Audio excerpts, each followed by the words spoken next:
Hello, welcome back to my channel. Be sure to like, subscribe, share, and hit the notification bell to keep up with all the videos that I post.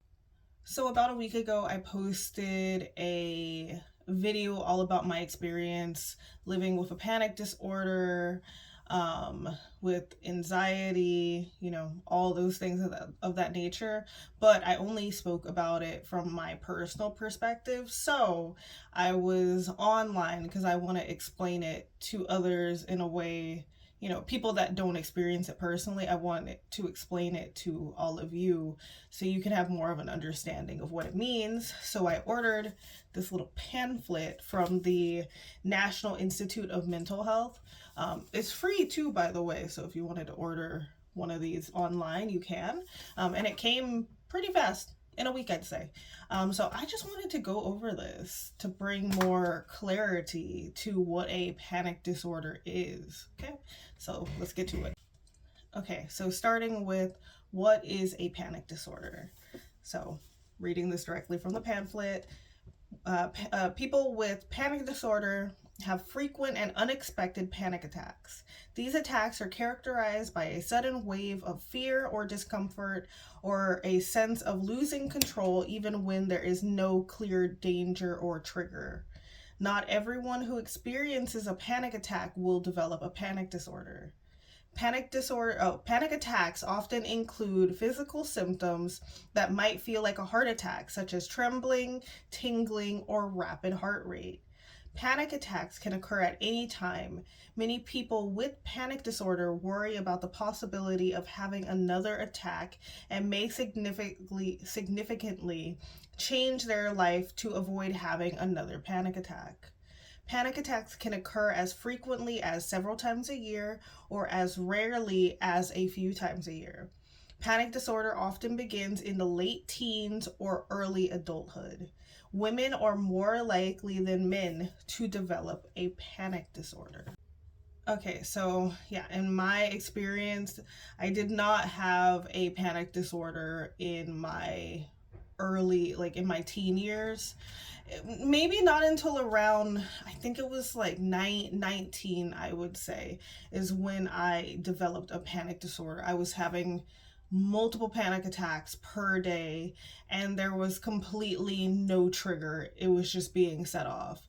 And I've had people tell me, like, oh, well, people that don't understand it from a personal standpoint, like, oh, your body's not being set off for no reason, it's protecting you.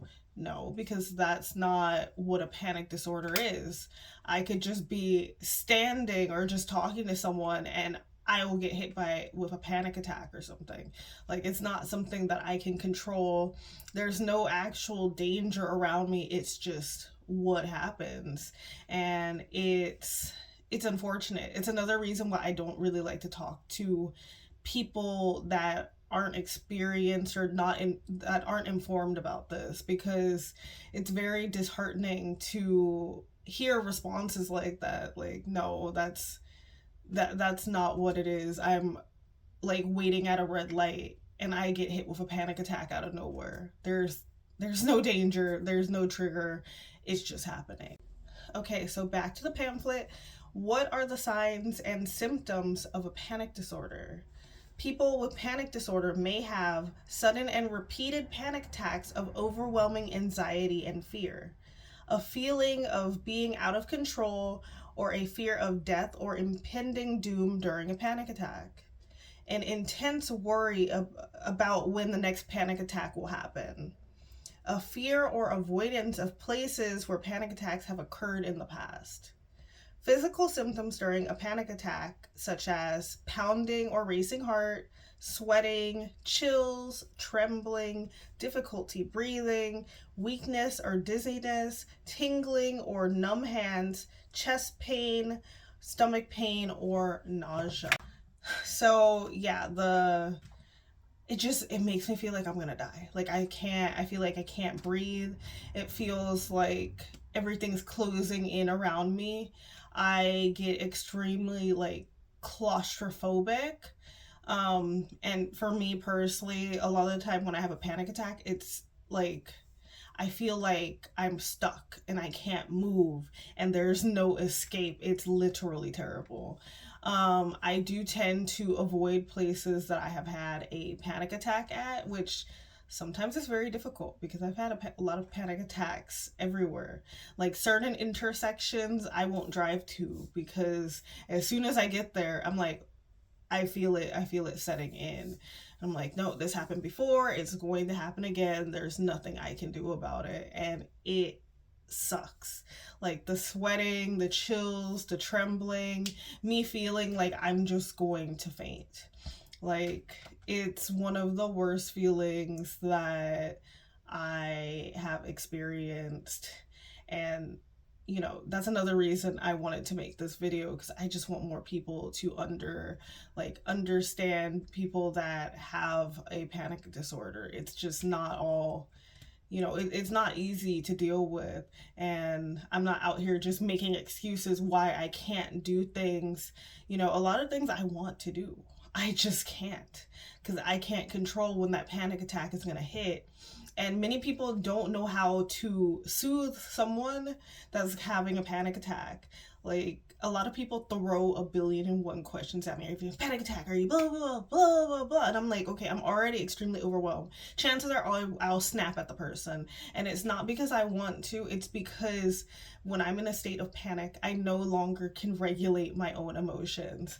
Like, I remember going into a panic attack at the grocery store, just out of nowhere, standing in line, and I snapped at my dad, and I felt really, really bad later on. That's when I realized, like, oh, I can't regulate my emotions, because it's not the first time that has happened, not with him, but I snapped at like another friend once, like a few years ago, while we were at work doing a whole orientation in front of a room of like probably 40-45 people.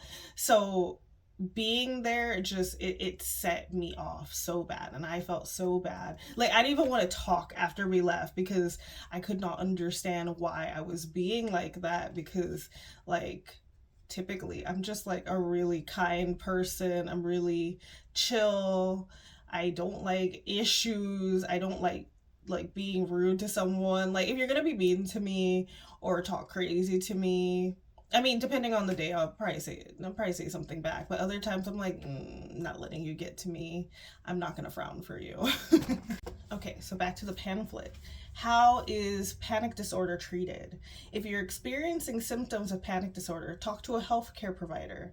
After discussing your history, a healthcare provider may conduct a physical exam to ensure that an unrelated physical problem is not causing your symptoms. A healthcare provider may refer you to a mental health professional, such as a psychiatrist, a psychologist, or clinical social worker. The first step to effective treatment is to get a diagnosis, usually from a mental health professional. Panic disorder is generally treated with psychotherapy, sometimes called talk therapy, medication, or both. Speak with a healthcare provider about the best treatment for you. So then it goes into talking about psychotherapy, medication, and that's all that's on that page. But this is really informative. Like, I personally really like this, because sometimes it's hard for me to explain the severity of a panic disorder because it makes me panic talking about it. So like, I might just keep this in my bag when I'm out, in case something happens or someone asks me, well, let me read this to you directly from this, because some people don't even believe me. They don't even think like panic disorder exists. So like, that's also like very disheartening and pretty annoying, to be honest. And like I said in the last video, I was seeing a cognitive behavioral therapist. I was diagnosed with a panic disorder in 2015, so that was like 9 years ago. So it's been quite a long time. It's been quite a journey, and I mean, all I can do is keep moving forward and keep on doing my best. Okay, and since I've been talking about people not understanding panic disorders, the back of the pamphlet says, "How can I support myself and others with panic disorder?" So it says, educate yourself. A good way to help yourself or a loved one who may be struggling with panic attacks or panic disorder is to seek information. Get this pamphlet. Research the warning signs, learn about treatment options, and keep up to date with current research. Communicate. If you're experiencing panic disorder symptoms, have an honest conversation about how you're feeling with someone you trust. If you think that a friend or family member may be struggling with panic disorder, set aside a time to talk with them to express your concern and reassure them of your support. And lastly, know when to seek help. If your anxiety or the anxiety of a loved one starts to cause problems in your everyday life, such as at school, at work, or with friends and family, it's time to seek professional help. Talk to a healthcare provider about your mental health. So, my own personal experience with having a panic disorder, it has kind of affected me in any like every way possible, including like my ability to work. Like I have a lot of people that think I'm just lazy and I don't want to do anything, but it's like they just don't understand what I go through. Like working has probably made my panic disorder worse, and maybe it's just specifically the jobs that I was doing. Well, be having to be social, I'm pretty light sensitive, so like bright lights or the sun make me really anxious, and I remember being like that since I was a child. Like being in the sun for too long also makes me nauseous, like I might throw up or something, which sucks, but hey, it's just a part of my life. But the last few jobs, that not even the last few, all the jobs that I've had have set me off in some way, shape, or form. Like I had a job where I had to go throughout the city and knock on people's doors for 8 hours. So, as you can imagine, I'm out in the sun, I'm nauseous, I can't eat, I can't really drink water because, I don't have access to bathrooms. And I constantly am put into social situations and then have the people above me like, you need to do this, you need to do that, all while saying, we care about your well-being and your mental health. And I'm like, you don't though. Or when I worked at, I don't know if I want to call them out, but when I worked at Yelp, that was a terrible experience. It made me extremely anxious. I don't even think I made it through 2 months working there because my manager was forcing me to do things that I found to be unethical. Like being harassed over the phone in like a sexual manner by some creep, and her getting mad at me and telling me I should have used it to my advantage. And I'm like, dude, I'm like over here crying, having a damn panic attack. And she told me, her response was, well, that's why we have mental health services. And I'm like, girl, I quit. I literally quit. This is not for me. Like I really hate the people that say like, "Oh, we care about people's mental and emotional health and their well-being," but when push comes to shove, you really don't. Turns out that she was actually doing things that she wasn't supposed to do. Like she wasn't supposed to be having us do things in that way. Like it was extremely unethical. And that's why I did not last and I could not make it there. So like right now I'm in the process of trying to find a job that I can do well, that won't just push me off the edge. I don't need that. So I'm looking for like a remote job, maybe something like data entry, something with scheduling, because I have like a lot of experience doing those things, and working remote since I get to be in my safe space is the most reasonable thing for me. It's just finding it and getting hired, as you know, or if you know and you've been applying for jobs, the job market's kind of trash. But I can't give up because I have bills to pay. So I'm just doing my best to be patient and continue on, especially as I get closer and closer to my first psychiatrist appointment, which is at the end of May. Maybe I'll make a video on that to talk about my experience, because I know some people um, are afraid of getting help and talking to someone. So maybe me talking about my own experience might encourage someone else to get out there. Also, I got medical insurance completely free, so I'm not paying anything to see the psychiatrist. So, I'm pretty sure it's different where everyone lives. Like I'm in California, so I recommend that you look into the resources that are available to you, or looking into like therapists that work on a curve. If it's not, if you can't get it free, find someone that can work with what you have, because that's what I found after I went to my therapist. And I don't regret going to my cognitive behavioral therapist at all. It's just that it was very expensive, like paying $250 per session out of pocket. And at the start, I was going like every other week, so it kind of burned a hole in my pocket. So I can completely understand.